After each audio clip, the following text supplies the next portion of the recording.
Today, let's discuss another topic of dynamics, but we're going to talk about dynamics within a band setting. Just something I want you to consider the next time you're playing with your band is that there are, I think, 3 different levels that you can play dynamically within your band. 3 general levels, we'll say.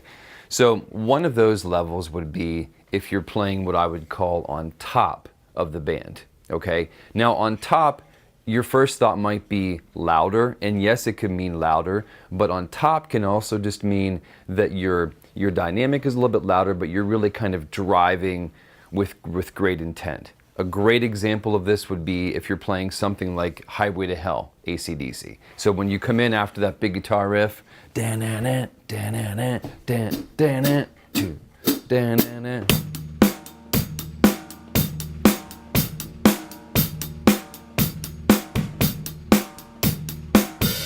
So you're driving the bus, you are what we would call on top of the band, okay? On the opposite level of that would be, there's times on a gig where if I want another part to stand out a lot, I'm gonna give you an example, a current example. Into the Spin, the band that I'm with, we do Earth, Wind and Fire material, and amongst other things, but we do Earth, Wind and Fire material, and one of the songs is Boogie Wonderland. With Boogie Wonderland, it's got an awesome, awesome bass line.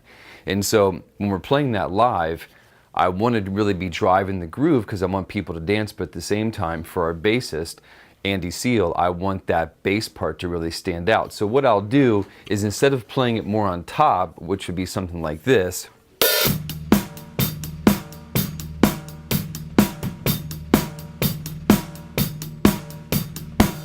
okay, I'm just gonna tuck myself in a little bit, and I'm just gonna kind of reel in some of the body motions and just kind of back things down a little bit. So it'd be, you know, something like this.